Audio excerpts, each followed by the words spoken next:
జై తెలంగాణ. నేను మీ కాశెట్ కుమార్ మాట్లాడుతున్నాను. రైతులకు ఎంత ఇబ్బంది అవుతుంది, రైతులు ఏం చేసే దాని మీద నేను మాట్లాడుతూ ఉన్నాను. ఎందుకంటే నేను రైతు పక్షపాతిని, నేను ఒక రైతు బిడ్డనే కాబట్టి మీకు ఒకసారి చెప్తా వినండి. రైతులకు యూరియా కొరత రైతుల ఆవేదన. రైతులు చూడండి, ఒక లైన్గా నిలబడి చెప్పులేసి ఆ పాస్బుక్లు, బ్యాంక్ పాస్బుక్లు ఉంటాయి కదా, రైతు పాస్బుక్లు, ఈ లైన్ వేసి లైన్ ఏమంటారు.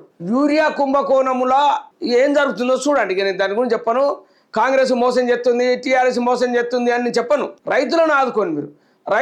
మీరు రైతులను దెబ్బ కొడితే మీరు దివాళా తీస్తారు, మీ గవర్నమెంట్ పడిపోతుంది. 100% రైతులకు ఇబ్బంది కాకుండా చూసుకోండి. రైతులు యూరియా కుంభకోణం వాళ్ళు కొనుక్కుంటా అంటారు, కానీ మీరు ఎందుకు లేట్ చేస్తూ ఉన్నారు? వాళ్ళకు నీకు ఫ్రీగా అంటలేరు కదా, దానికి యూరియా ఫ్రీగా అంటలేరు కదా. ఆ ఫ్రీగా ఏదో సబ్సిడీ ఇచ్చేది సెంట్రల్ గవర్నమెంట్ ఇస్తుందని అందరూ తెలుసు, వాళ్ళ రైతులకు కూడా తెలుసు. ఇగో రైతులు చూడండి, ఒకటి మళ్ళీ పాత రోజులు వచ్చాయి కదా రైతులు. అప్పుడు టీఆర్ఎస్ గవర్నమెంట్ ఫస్ట్ సంవత్సరం మంచి చేసింది, సెకండ్ టైం నుంచి అది రైతులను ఇబ్బంది పెట్టింది, జనాన్ని ఇబ్బంది పెట్టింది, ఎవరికి ఏం చేయలేదు, వాళ్ళకు జీతాలు ఆపింది. ఇవన్నీ చూడండి ఒకసారి, ఇవన్నీ చూడండి. రైతులు ఏంది, మన జీవనోపాధి లేదు. రైతు పండితే పంటలను మనం తినుకుంటూ, మనం ఈ గవర్నమెంట్ కూడా మన తక్కువ రేటు తీసుకొని గవర్నమెంట్ వేరే వాళ్ళకి ఎక్కువ రేటుకి అమ్ముతా ఉన్నారు. అది మీకు తెలిసిన విషయం. గవర్నమెంట్ మన ఇప్పుడు ఈ రైతులకు కూడా చాలా వరకు ఆ తూకంలో అట్లా వచ్చిందని చాలా వాళ్ళు వర్రి ఆ కొన్ని వడ్లు దినుసులు తలిచిపోతే ఆ తలిసినవి కూడా కొనలేదు. అప్పుడు వాళ్ళు కూడా అదే పని చేస్తూ ఉన్నారు. రైతులకు ఇబ్బంది కడితే రైతు ఏడిచిన వాళ్ళు రాష్ట్రం దేశం ఉండదని మనం ఎన్నోసార్లు అనుకున్నాం. రైతు ఏడవద్దు, రైతు కన్నీళ్ళు పడద్దు. రైతులకు రైతు 1 ఎకరం ఉంటుంది, పాపం ఒక 20 గుంటలు ఉంటుంది, 2 ఎకరాలు ఉంటుంది. వాళ్ళ భూమి అందులో అమ్ముకొని వాళ్ళ పిల్లలు చదివించుకోవాలి. అటువంటి వాళ్ళు చేస్తూ ఉంటారు. వాళ్ళ పిల్లలకు చదివించాలంటే అది రాలేదనుకో, కొట్టుకపోయింది అనుకో, వడ్లన్నీ కొట్టుకపోయింది అనుకో, గవర్నమెంట్ ఒక 35 బస్తాలు వెళ్తాయి గవర్నమెంట్ మన రైతుకు. ఆ 35 బస్తాల గవర్నమెంట్ డబ్బులు ఇవ్వాలి రైతులకు. అప్పుడు రైతు ఆత్మహత్య చేసుకోడు. లేకపోతే ఇప్పుడు ఆ ఎకరంలో వడ్లు కొట్టుకపోయిన తర్వాత ఈ అప్పులు కడతాడు, వాళ్ళ పిల్లలు ఏడు చదివిస్తారు. దాని మీద మనస్తాపానికి గురై చాలామంది రైతులు ఆత్మహత్య చేసుకుంటారని రోజు పేపర్లు వస్తాను. రైతులు ఆత్మహత్య చేసుకోకుండా ఉండాలంటే ఒకటే, ఈ గవర్నమెంట్ ఏం చేయాలి? గవర్నమెంట్ దగ్గర మన ట్యాక్సీలు ఉంటాయి కదా, మనం కట్టేటి ఆ ఫ్రీ ఇవ్వకుండా. ఇవాళ రేవంత్ రెడ్డి గారు ఒక మాట అన్నాడు, నేను ఇప్పుడు ఇంతకుముందు పేపర్లో చూశాను.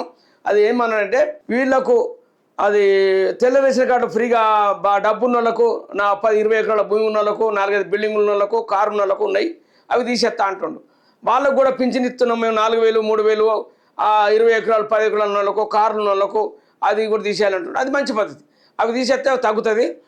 మీరు ఫ్రీగా ఇచ్చేది కూడా అది వాళ్ళ అలా మైనస్ అవుతుంది, గవర్నమెంట్కి అవుతుంది. ఈ రైతులకు 1 ఎకరం ఉన్న వాళ్ళకు, ఎకరం భూమి లేని వాళ్ళకు, వాళ్ళ పిల్లలకు ఫ్రీగా చదివించాలి.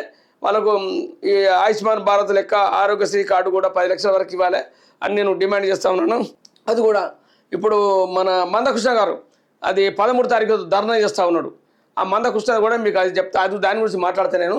ఆ వికలాంగులది దాని మీద నేను తర్వాత మాట్లాడతాను నెక్స్ట్. ఇది ఇప్పుడు ఈ రైతులకు ఏం చేయాలంటే, మీరు ఈ యూరియాను ఎంతగా ఉంటే అంత తీసుకోపోమనండి. మీకు ఫ్రీగా ఇస్తలేదు కదా, ఫ్రీగా ఇచ్చేదానికి ఒక కట్టుబాటు చేయండి. ఫ్రీగా ఇచ్చేదానికి ఏం చెప్తారంటే, మీరు ఒకటి సింబల్ పెట్టండి, నీకు 2 బస్తాలు ఇస్తా, ఒక్కటే బస్తా ఇస్తా, ఎకరానికి 1 బస్తా ఇస్తా, ఫ్రీగా ఇస్తే అట్లా చెప్పండి. డబ్బులు పెట్టి కొనుక్కునేటప్పుడు మీరు ఎంత అంటే అంత ఇవ్వాలి. ఏముంది, ఇప్పుడు కిరాణా షాప్ పోతాం మనం, ఆయన ఏదంటే ఇస్తాడు, మనం డబ్బులు ఉన్న రేటు ఇస్తున్నాం కాబట్టి అవి అట్లనే మీరు చేయాలి. ఇప్పుడు బియ్యం రైసులు మనం డబ్బులు పెడతాం, డబ్బులు ఎంత అంటే అంత ఇవ్వాలి వాళ్ళు. కాకపోతే దానికి వీళ్ళు లైన్గా నిలబడి పొద్దంతా పని కూడా కొట్టుకొని అక్కడ మన పొలం ఎండిపోతుంది, ఆడ నీళ్ళు పట్టకుండా, ఒకటి ఆడ మన గొర్రెలు మేసిపోతాయి, గొర్రెల కాళ్ళు, ఇలా ఎన్ని ఇబ్బందులు ఉంటాయి రైతులకు. పొద్దంతకి ఇట్లా లైన్ కూర్చుంటే ఎట్లా చెప్పండి. వాళ్ళు ఏం చేశారు, బుక్కులు వేసి లైన్ కూర్చున్నారు. ఇక వాళ్ళు పిలుస్తూ ఉంటారు, పిలిచేవాడికి 2 బత్తాలు 3 బత్తాలు వేస్తే వాడు బండ్ల మీద కూడా అవుతారు. కొంతమంది ఆటోలు తీసుకుపోతారు, కొంతమంది కిరాయి వ్యాన్లలో తీసుకుపోతారు. ఇలా జరుగుతుంది. రోజుకి ఇట్లా పేపర్లు వచ్చినాక వాళ్ళు ఇట్లా రైతులు వాళ్ళకు కూడా సెల్ ఫోన్లు ఉంటాయి. వాళ్ళు కూడా ప్రతి ఒక్కరు దాన్ని ఆ సెల్ ఫోన్లలో పెట్టుకుంటా గ్రూపులలో పెడతా ఉంటాడు, బాయ్కాడ నల్ల పెట్టి. మునిపెట్టలేక కాదు, ఇప్పుడు చిన్న ఫోన్లు తీసుకొని ప్రతి ఒక్క రైతు పెద్ద ఫోన్ ఉంటుంది వాళ్ళకు. అటువంటి మెసేజ్ చేసుకుంటే నెక్స్ట్ ఎలక్షన్లో గెలిచి ఎంత కష్టమేదో తెలుసుకొని మీరు ఆలోచించుకోవాలని కోరుకుంటున్నాను. నేను గవర్నమెంట్ విమర్శించలేదు, ఉన్నది చదువుతున్నాను. నేను ఎవరి పక్షపాతి కాదు. దాని గురించి నేను ఒకటి చూస్తూ ఉంటే, ఒక పేపర్లో చూస్తూ ఉంటే నేను చదివి మీకు వినిపిస్తున్నాను. జై శ్రీరామ్, జై గోమాత, జై తెలంగాణ.